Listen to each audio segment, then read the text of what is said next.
Hello students, in this video we are going to do insertion sort. तो हम देखते हैं कि हमारे पास इंसर्शन सॉर्ट में क्या होता है। तो हमें पता है कि सॉर्टिंग में हमारे पास हम क्या कर सकते हैं, अपने डेटा को असेंडिंग और डिसेंडिंग ऑर्डर में अरेंज कर सकते हैं। सॉर्टिंग का मतलब जो भी हमारे पास एरे के अंदर और लिंक लिस्ट के अंदर डेटा आइटम्स हैं उसको हम असेंडिंग और डिसेंडिंग ऑर्डर में अरेंज कर पाए। तो इंसर्शन सॉर्ट में हम उसको असेंडिंग ऑर्डर में अरेंज करते हैं। तो हमारे पास इंसर्शन सॉर्ट जो है वो एक टाइप की हमारे पास कंपैरिजन सॉर्ट का एग्जांपल है। कंपैरिजन सॉर्ट का मतलब कि हम इसमें एलिमेंट्स को कंपेयर करते हैं, फिर हम उसको स्वैप करते हैं। तो हम देखते हैं हमारे पास कैसे वर्क करती है।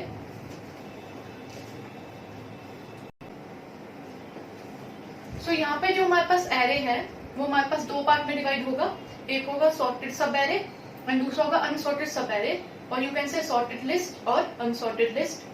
तो सॉर्टेड में हमें पता है कि हमारे पास वो पहले से ही अरेंज होंगे। जो भी हमारे पास एलिमेंट्स अरेंज है वो हमारे पास इस साइड आएंगे, जो अरेंज नहीं है वो हमारे पास इस साइड आएंगे। तो हम क्या करेंगे, सपोज हमारा फर्स्ट एलिमेंट क्या है, 8 है। तो हमारे पास अगर हम सिर्फ एक ही एलिमेंट ले रहे हैं तो वो तो ऑब्वियस सी बात है, वो सॉर्टेड ही है। अगर अभी तक हमारे पास सिर्फ एक ही एलिमेंट आया लिस्ट में तो वो तो सॉर्ट ही होगा ना। तो सिर्फ हमारे पास अभी पूरे एरे में 8 ही है तो वो सॉर्ट है, तो इसलिए हम उसको यहाँ पे लिखेंगे। फिर अगर हमारे पास नेक्स्ट आएगा 3, तो ये हमारे पास अनसॉर्टेड में आएगा, क्योंकि अब हमें उसको कंपेयर करना है, उसको चेक करना है कि क्या वो छोटा है या वो बड़ा है। फिर उसके हिसाब से हम स्वैपिंग करेंगे। तो हमारे पास एक एक करके यहाँ पे फिर अनसॉर्टेड लिस्ट में आइटम्स आएंगे। हम फिर एक एक करके उनको यहाँ पे चेक करेंगे, कंपेयर करेंगे। कंपेयर करने के बाद हमें पता चलेगा कि क्या हमें इसको स्वैप करना है या नहीं करना। कंपेयर करने के बाद हम उसको उसकी सही पोजीशन पे रखेंगे। तो जब वो हमारे पास सही पोजीशन पे आ जाएंगे तब वो हमारे पास सॉर्टेड लिस्ट में चले जाएंगे। तो जैसे हमने 8 और 3 को कंपेयर किया तो 3 तो हमारा 8 से छोटा है, तो इसका मतलब क्या होगा कि हमारे पास यहाँ पे स्वैप होगा, पहले 3 आएगा देन 8 आएगा। अब ये हमारे पास दोनों क्या हो गए, ये दोनों हमारे पास सॉर्ट हो गए, तो ये दोनों हमारे पास सॉर्टेड लिस्ट में आ जाएंगे। अब उसके बाद हमारे पास जो सी अनसॉर्टेड लिस्ट है उसमें हमारे पास एक नया एलिमेंट आएगा। अब क्या आएगा, हमारे पास 11 आएगा। अब फिर दोबारा से हम उसको कंपेयर करेंगे और फिर हम उसको सॉर्टेड लिस्ट में उस हिसाब से डालेंगे। तो हमारे पास इंसर्शन सॉर्ट में क्या होता है, एक एक करके एलिमेंट जब इंसर्ट होता है हम उसको कंपेयर करते हैं, फिर हम उसको स्वैप करते हैं अगर हमें जरूरत है तो, वरना हम उसको वहीं पे ही रहने देते हैं। मतलब इन शॉर्ट हमारे पास एलिमेंट्स एक एक करके अनसॉर्टेड लिस्ट में आते हैं, उसको हम सॉर्टेड लिस्ट से कंपेयर करते हैं, उसको चेक करते हैं, उस हिसाब से हम उसको फिर अरेंज कर देते हैं। तो इसलिए हम इसको इंसर्शन सॉर्ट बोलते हैं, क्योंकि यहाँ पे हमारे पास जो से एलिमेंट्स है जैसे वो इंसर्ट होते हैं उसको हम फिर चेक करके सॉर्टेड लिस्ट में ले आते हैं। तो अब हम उसका एग्जांपल देखते हैं कि ये कैसे सॉल्व होगा हमारे पास। सो सबसे पहले हमारे पास यहाँ पे क्या आएगा, 8 है। तो हमारे पास ये गिवन एरे है, इसमें हमारे पास पहला 8 है। तो मैंने अभी आपको बताया कि 8 हमारा अगर अकेला एलिमेंट आ रहा है तो वो सॉर्टेड होता है, ऑब्वियस सी बात है। तो 8 हमारा पहले से ही सॉर्टेड में है, सॉर्टेड लिस्ट में। अब हमारे पास क्या आया, उसके बाद 3 आया। तो हमने क्या करना है, हमने चेक करना है क्या हमारा 3 जो है वो 8 से छोटा है या बड़ा है। तो हमें पता है कि 3 8 से छोटा है, तो हमारे पास क्या होगा, यहाँ पे हमारे पास 3 को हम एक नए वेरिएबल में स्टोर कर देंगे। हमारे पास एक हमने वेरिएबल लिया टेम्प, उसमें हमने 3 को स्टोर कर दिया। मतलब कि जो भी हमारा अनसॉर्टेड लिस्ट में एलिमेंट है, सबसे पहला एलिमेंट है यहाँ से राइट साइड से यहाँ पे राइट पे, उसको हमने पहले टेम्प में स्टोर कर देना है। तो हमने उसको स्टोर कर दिया ताकि अगर हमें कुछ यहाँ पे ओवरराइट भी करना पड़े हम ओवरराइट कर ले, ताकि हमारे पास इसकी कॉपी रहे, इसलिए हमने उसको स्टोर कर लिया। मतलब एक किस्म का बैकअप बना लिया हमने। अब ये जो है हमारे पास यहाँ पे एक होल बन गया है। होल मतलब कि अब हम यहाँ पे कुछ भी इंसर्ट कर सकते हैं, यहाँ पे हमारे पास स्पेस बन गई है, हम ओवरराइट कर सकते हैं। तो 3 हमारा यहाँ पे स्टोर हो गया, हमने यहाँ पे एक होल बना लिया। अब हमने क्या करना है, क्या हमारा 8 और 3 में से कौन सा छोटा है, हमारे पास 3 जो सा है वो छोटा है। तो हमारे पास क्या होगा, हमारे पास यहाँ पे क्या होगा, 8 जो है वो इस साइड आ जाएगा, 8 यहाँ पे आ गया। और उसके बाद हमारे पास क्या होगा, ये जो सा 3 है उसको हम चेक करेंगे, दोबारा से चेक करना है, डायरेक्टली ऐड नहीं करना। पहले वो चेक करेगा कि क्या हमारा 8 से छोटा है 3, 8 से छोटा है ना, तो फिर अब यहाँ पे हम 3 डाल देंगे। 8 को हटा के यहाँ पे हमने 3 डाल दिया, क्योंकि 8 तो हमारा यहीं पे चला गया। तो हमने सबसे पहले जो हमारे पास अनसॉर्टेड लिस्ट में एलिमेंट है उसको हमने टेम्प में डाला, और फिर टेम्प से हमने उसको कंपेयर किया सॉर्टेड लिस्ट वाले एलिमेंट को अगर कंपेयर करने के बाद हमने उसको स्वैप किया, मतलब इस साइड हम उसको ले आए और फिर हमने दोबारा से देखा हमारे पास जो सा अनसॉर्टेड लिस्ट वाला आइटम है क्या हमारा वो इसी पोजीशन में आएगा, अगर आएगा तो हमने उसको यहाँ पे डाल दिया। मतलब फिर हम यहाँ पे एक वेरिएबल को यूज कर रहे हैं, यहाँ पे हम उसको स्वैप करने के लिए, आप ऐसे बोल सकते हो। तो हमारे पास अब क्या हो गया, लिस्ट बन गई 3, 8, फिर उसके बाद ये हमारी सॉर्टेड लिस्ट हो गई। अब हमारे पास अनसॉर्टेड में क्या आएगा, पहले 11 आएगा। अब यहाँ पे देखो हमने पहले 11 को टेम्प में डाल देना है, जैसे हमने अभी ऊपर 3 को डाला था, तो 11 हमारा टेम्प में आ गया क्योंकि अनसॉर्टेड का है। तो हम चेक करेंगे कि क्या जो सा हमारे पास टेम्प में स्टोर है 11 वो हमारे पास 8 से छोटा है, नहीं ये तो 8 से छोटा नहीं है, तो फिर हमारे पास 8 जो सा वो यहीं पे रहेगा। तो हम अब हमें पता है कि ये आगे का सॉर्टेड ही है पूरा, तो हमें आगे चेक करने की जरूरत नहीं है क्योंकि हमें पता है आगे लेफ्ट साइड पे पूरा सॉर्टेड है। अब स्टूडेंट्स यहाँ पे देखो कि हमारे पास यहाँ पे 2 लूप यूज हो रहे हैं, एक हमारे पास सॉर्टेड एरे के लिए और दूसरा हमारे पास अनसॉर्टेड के लिए। जो हमारे पास ये अनसॉर्टेड के लिए है वो हमारे पास राइट में जा रहा है, मतलब इंक्रीमेंट हो रहा है, प्लस प्लस हो रहा है। जो हमारे पास सॉर्टेड के लिए है वो हमारे पास लेफ्ट पे जा रहा है, मतलब माइनस माइनस हो रहा है।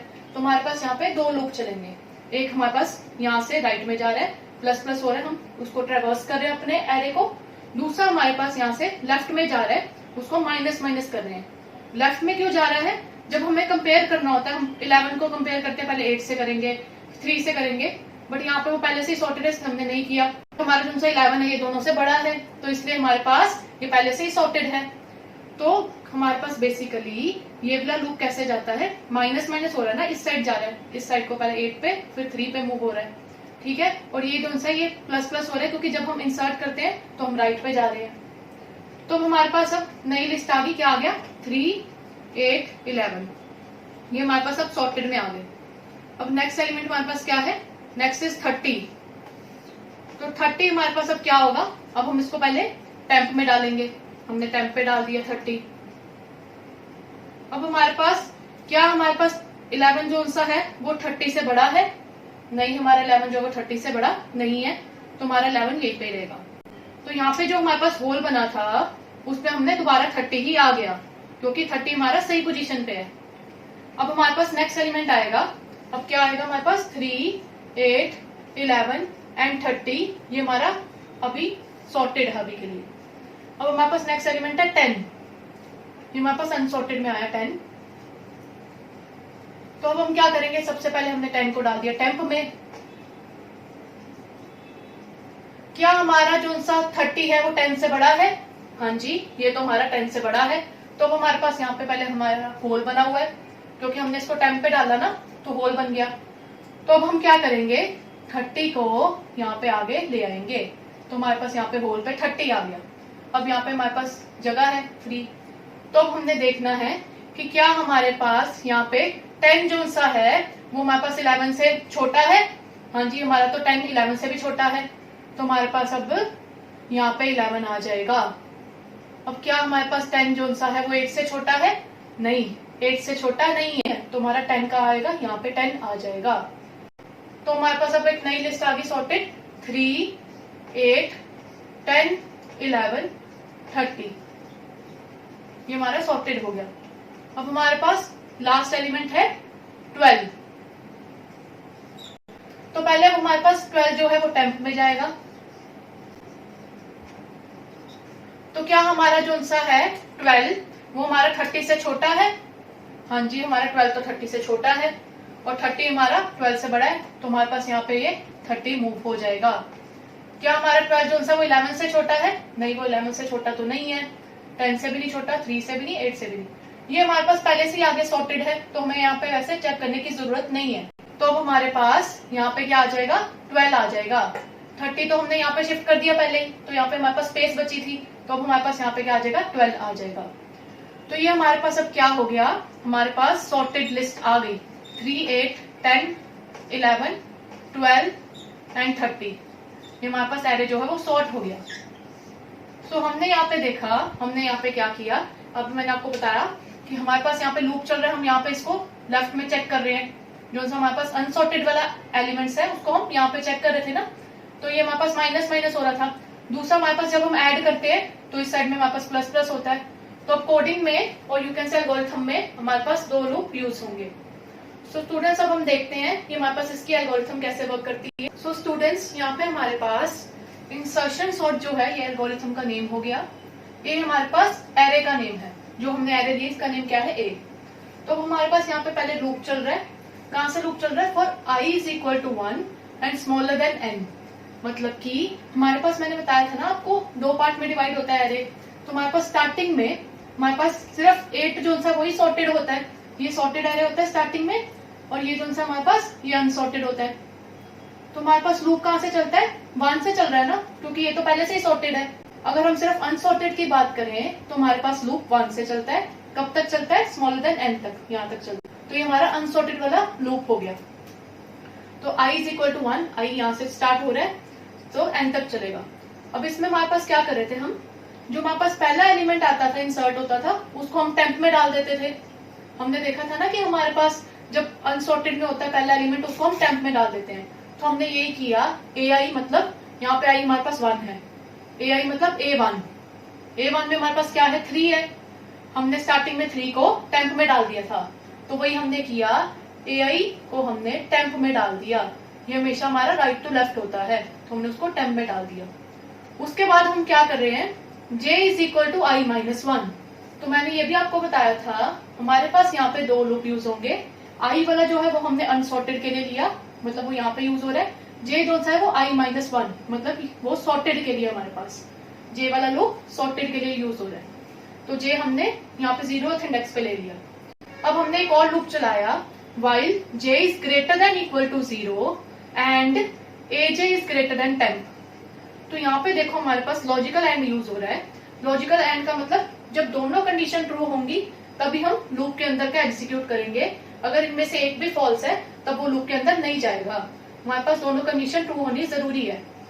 तो हमारे पास पहली कंडीशन क्या है? j is greater than equal to 0। तो हमारे पास यहाँ पे j क्या है? 0 है, तो ऑब्वियस सी बात है ग्रेटर देन इक्वल टू 0 ही है, तो ये हमारे पास सही है। अब हमारे पास क्या है? aj is greater than temp. aj क्या होगा? उसके अंदर का एलिमेंट होगा। अगर j इंडेक्स है तो aj उसके अंदर का एलिमेंट होता है ना। तो हमारे पास j क्या है? 0 है, एंड aj हमारे पास क्या है इस टाइम पे, जो कि a0 है 8। तो क्या हमारे पास aj जो है वो टेम्प से बड़ा है? मतलब 8 जो है वो 3 से बड़ा है। हाँ जी, हमने देखा था 8 जो है वो 3 से बड़ा ही है। तो अब हम क्या करेंगे? स्वैप कर देंगे। हमें क्या चाहिए? हमें हमारे पास एरे सॉर्टेड ऑर्डर में चाहिए, मतलब असेंडिंग ऑर्डर में चाहिए। तो हमारे पास यहाँ पे जो सा बड़ा एलिमेंट है वो राइट साइड पे होना चाहिए, छोटा एलिमेंट लेफ्ट पे होना चाहिए। तो हम यहाँ पे वही कंडीशन चेक कर रहे हैं कि क्या हमारे पास जो सा इस साइड पे है वो इससे बड़ा तो नहीं है, सॉर्टेड वाली साइड पे बड़ा एलिमेंट तो नहीं आ गया कहीं पे। तो अगर वो हमारे पास बड़ा एलिमेंट आ गया है तब हम क्या करेंगे? स्वैप कर देंगे, और यू कैन से उसकी इसको हम यहाँ पे शिफ्ट कर देंगे। 8 हमारे पास हमने यहाँ पे फिर शिफ्ट कर दिया था ना 3 की जगह पे। तो जब हमने इसको टेम्प में स्टोर कराया था 3 को, तो मैंने आपको बताया था यहाँ पे हमारे पास होल बन गया, फिर हमने 8 को यहाँ पे शिफ्ट कर दिया। तो ये वही लाइन है कि हमने 8 को यहाँ से यहाँ पे शिफ्ट कर दिया। तो अब हमने क्या किया? j minus minus. तो मैंने आपको ये भी बताया आपके हमारे पास दो लूप यहाँ पे यूज हो रहे हैं। जो सा हमारे पास आई वाला है वो ऐसे बढ़ रहा है, हमारा आगे आगे जा रहा है। जे वाला जो है वो यहाँ पे ऐसे माइनस माइनस हो रहा है, क्योंकि जे वाला माइनस माइनस इसलिए हो रहा है क्योंकि जो हमारे पास यहाँ पे एलिमेंट होगा, जैसे यहाँ पे देखो 11 है, तो 11 जो है वो पहले इससे कंपेयर करेंगे फिर इससे करेंगे। वैसे हमें यहाँ पे कंपेयर करने की जरूरत नहीं है, क्योंकि वो पहले से अगर यहाँ पे सॉर्टेड है तब कंपेयर करने की जरूरत नहीं है। अगर सपोज बाई चांस सॉर्टेड नहीं है उस केस में हमें यहाँ पे कंपेयर करने की जरूरत है। तो हमारे पास यहाँ पे दोनों से हो रहा है ना कंपेयर, पहले इधर जा रहे हैं फिर और इधर जा रहे हैं, तो मतलब माइनस माइनस हो रहा है वो। तो यहाँ पे हमने क्या किया? पहले इसको 11 को हमने 8 से कंपेयर कर लिया, फिर अब दोबारा से हम माइनस माइनस किया, अब हमने इसको 3 से कंपेयर किया। माइनस माइनस का मतलब है 8 से कंपेयर करने के बाद अब हम उसको 3 से भी कंपेयर करेंगे। तो अब हमारे पास ये लूप से बाहर आ गया। तो अब यहाँ पे हमने क्या किया? जब हम वाइल लूप से बाहर आए तो हमने टेम्प की वैल्यू aj+1 में डाली, मतलब जो हमारे पास टेम्प पे स्टोर है उसको भी तो हमने वापस डालना है ना उसकी पोजीशन पे, उसकी करेक्ट पोजीशन पे। तो जब ये हमारे पास पूरा लूप से होके आ गया तो हमने क्या किया? टेम्प की वैल्यू उसकी करेक्ट पोजीशन पे डाल दी। तो हमारे पास इस लाइन का मतलब है कि टेम्प को हमने वापस से डाल दिया एरे में। तो ये हमारे पास ऐसे वर्क करिए एल्गोरिथम। यहाँ पे हमें ये देखना है हमारे पास वाइल लूप जो है वो यहाँ पे खत्म हो रहा है और फॉर लूप जो है उसकी एंडिंग यहाँ पे है। सो स्टूडेंट्स अब हम टाइम कॉम्प्लेक्सिटी देखते हैं। सो स्टूडेंट्स यहाँ पे टाइम कॉम्प्लेक्सिटी में हमारे पास बेस्ट केस में क्या होगा, जब एरे पहले से ही असेंडिंग ऑर्डर में है, हम इंसर्शन सॉर्ट से क्या कर रहे हैं, उसको असेंडिंग ऑर्डर में अरेंज कर रहे हैं ना, तो अगर पहले से असेंडिंग ऑर्डर में है तो वो हमारा बेस्ट केस हो गया। तो हमारे पास यहाँ पे एरे का गिवन होगा, जब हमारे पास एरे ऐसे गिवन होगा 3, 8, 10, 11, 12, 30। तो अगर हमारे पास एरे पहले से ही इस फॉर्म में है तो हमारा वो बेस्ट केस हो गया। तो बेस्ट केस कब है, जब हमारे पास एरे पहले से ही असेंडिंग ऑर्डर में है। तो इस केस में हमारे पास देखो, हमारे पास यहाँ पे कितने हमारे पास कंपैरिजन हो रहे हैं और कितनी स्वैपिंग हो रही है। कंपैरिजन देखो, हमारे पास फर्स्ट केस में जब हमारे पास सिर्फ 3 होता है सॉर्टेड में और बाकी हमारे पास अनसॉर्टेड में होते हैं, तब तो हमें कंपेयर करने की जरूरत नहीं होती ना, क्योंकि हमारे पास सिर्फ एक ही एलिमेंट है। जब एक ही एलिमेंट है तो हम उसको कंपेयर किससे करेंगे, एक ही एलिमेंट को कंपेयर नहीं कर सकते। तो उस केस में हमारे पास 0 कंपैरिजन होंगे, ठीक है। फिर उसके बाद हमारे पास जब सेकंड एलिमेंट आया तो हमें उसको एक बार ही कंपेयर करके देखना पड़ेगा ना कि वो बड़ा है या छोटा है, तो सेकंड बार में हमें एक बार ही चेक करना पड़ेगा। थर्ड एलिमेंट आया, मतलब हमारे पास ये दोनों सॉर्टेड हो गए, थर्ड आएगा तब भी हमें एक बार तो चेक करना ही पड़ेगा ना कि वो हमारे पास बड़ा है या छोटा है। तो अगर हमें ये पता चल गया ये बड़ा ही है तो हमें आगे जाने की जरूरत नहीं है, क्योंकि ये पहले से ही सॉर्टेड है। तो इसलिए हमारे पास थर्ड में भी एक आएगा, फिर हमारे पास फोर्थ में भी एक आएगा, मतलब वो सिर्फ एक एक से कंपेयर करेगा। जब हमें पता चल जाता है कि ये बड़ा ही है पहले से ही, तो हमें आगे जाने की जरूरत नहीं होती, क्योंकि आगे की लिस्ट पूरी पहले से ही सॉर्टेड है। तो इसलिए हमारे पास यहाँ पे 1 1 आता रहेगा, जितनी लंबी हमारे पास लिस्ट है। अब सपोज करो एरे का साइज हमारे पास n है, तो ये कंपैरिजन कितने हो गए, n-1 हो गए ना, क्योंकि हमारे पास एरे का क्या साइज है, n है। तो इसलिए हमारे पास n-1 कंपैरिजन हो गए, क्योंकि फर्स्ट केस में हमारे पास 0 था। अब स्वैपिंग कितनी हो रही है, क्या हमने एक बार भी स्वैप किया, नहीं किया, क्योंकि हमें यहाँ पे जरूरत ही नहीं है, वो पहले से ही हमारे पास अरेंज है। तो इसलिए स्वैपिंग हमारे पास 0 हो रही है। तो हमारे पास इसको हम बोल सकते हैं कि हमारे पास आंसर क्या आएगा, बिग ऑफ n-1। तो n-1 को हम कैसे लिखते हैं, बिग ऑफ n ही लिखते हैं। तो हमारे पास यहाँ पे बिग ऑफ n कंपैरिजन हो रहे हैं। हमारे पास स्वैपिंग कितनी हो रही है, बिग ऑफ 1, मतलब कांस्टेंट हो रही है। 1 का मतलब कांस्टेंट, क्योंकि कोई हो ही नहीं रही। तो हमारे पास यहाँ पे आंसर क्या आ गया, बेस्ट केस का बिग ऑफ n आ गया, क्योंकि दोनों को अगर हम कंपेयर करेंगे तो बिग ऑफ n आंसर आएगा। अब हम देखते हैं वर्स्ट केस क्या है। तो वर्स्ट केस कब होगा, जब हमारे पास एरे जो है वो डिसेंडिंग ऑर्डर में है, मतलब कि पूरा ही उल्टा है। तो जब पूरा ही उल्टा होगा तो हमारे पास ज्यादा ऑपरेशंस लगेंगे, मतलब ज्यादा बारी कंपैरिजन होगा, ज्यादा बारी स्वैपिंग होगी, तो वो हमारा वर्स्ट केस हो गया। तो यहाँ पे देखो हमारे पास कंपैरिजन कितने हो रहे हैं, हमारे पास पहले केस में तो हमारे पास 0 ही होंगे, क्योंकि मैंने अभी बताया कि पहले केस में एक ही एलिमेंट होता है। उसके बाद हमारे पास कितने होंगे, हम पहले 12 को इससे चेक करेंगे तो हमारे पास एक कंपैरिजन होगा। उसके बाद हमारे पास कितने होंगे, 11 को पहले हम 12 से भी चेक करेंगे, फिर 30 से भी चेक करेंगे। हम तब तक चेक करते हैं जब तक हमें उससे छोटा एलिमेंट नहीं मिल जाता, मतलब हमें शॉर्टिंग नहीं हो जाती कि हमारे पास जो सी सॉर्टेड लिस्ट है वो अरेंज्ड है। मतलब सपोज हमारे पास यहाँ पे है 3, 8 और यहाँ पे हमारे पास हमने कुछ 11 को यहाँ पे डालना है, तो हम क्या करेंगे, पहले उसको 8 से कंपेयर करेंगे। तो हमें पता ही चल गया 8 उससे छोटा ही है और ये लिस्ट तो पहले से ही सॉर्टेड है ना, तो हमें आगे जाने की जरूरत नहीं है, क्योंकि 8 उससे छोटा ही है, तो हम इसलिए आगे नहीं जाएंगे। बट सपोज हमारे पास यहाँ पे है 12 एंड यहाँ पे है 30, तो वो पहले इससे भी कंपेयर करेगा क्योंकि वो बड़ा है, उसको शॉर्टी नहीं मिली। फिर वो 30 से भी कंपेयर करेगा क्योंकि उसको अभी भी शॉर्टी नहीं मिली, तो मतलब वो सबसे कंपेयर करेगा उस केस में। तो इसलिए हमारे पास यहाँ पे क्या हो रहा है, 11 पहले दोनों से कंपेयर कर रहा है, तो हमारे पास यहाँ पे 2 कंपेरिजन आएंगे। फिर 10 क्या करेगा, तीनों से कंपेयर करेगा तो 3 आएगा। तो ऐसे करके हमारे पास कितने कंपेरिजन हो जाएंगे, n-1। तो क्या हम इस मैथ्स की सीरीज को हम ऐसे लिख सकते हैं, n into n-1 divided by 2, हमारी सीरीज है। तो हमने इसको अब हम ओपन करेंगे तो क्या आएगा, n² minus n divided by 2। तो अगर हमें इसकी कम्प्लेक्सिटी निकालनी है तो हमेशा हमें जो सी हाईएस्ट पावर होती है वो हमारा आंसर आता है। यहाँ पे हमारे पास हाईएस्ट पावर क्या है, n² है ना, तो हमारे पास क्या आंसर आ गया, बिग ऑफ n²। ये हमारे पास कम्प्लेक्सिटी हो गई क्योंकि हाईएस्ट पावर इसकी n² है। अब स्वैपिंग में देखो हमारे पास क्या होगा, इसमें भी हमारे पास फर्स्ट केस में 0 स्वैपिंग होगी क्योंकि पहला एलिमेंट आया, फिर सेकंड में 1 होगी, उसको हमने स्वैप करना ही पड़ेगा क्योंकि डिसेंडिंग ऑर्डर में है। फिर हमारे पास उसके बाद 2 होगी क्योंकि दोनों बारी हमें उसको कंपेयर करके स्वैप करना पड़ेगा, फिर 3 होगी, तो स्वैपिंग भी हमारे पास सेम आंसर आएगा, that is big O of n square. तो हमारे पास इसका आंसर क्या आ गया, वर्स्ट केस का big O of n square आ गया। तो स्टूडेंट्स हमारे पास यहाँ पे जो सा एवरेज केस है उसका आंसर भी हमारे पास big O of n square ही है। एवरेज केस में हमारे पास लगभग इतना ही टाइम लगता है, मतलब एवरेज केस क्या होता है, वर्स्ट केस और बेस्ट केस के बीच में। तो यहाँ पे हमारे पास अप्रोक्सीमेटली उतना ही टाइम लग रहा है, इसलिए यहाँ पे हमारे पास एवरेज केस भी big O of n square है। सो स्टूडेंट्स अगर इस वीडियो में आपको कोई डाउट है तो आप नीचे कमेंट कर सकते हो। Thank you.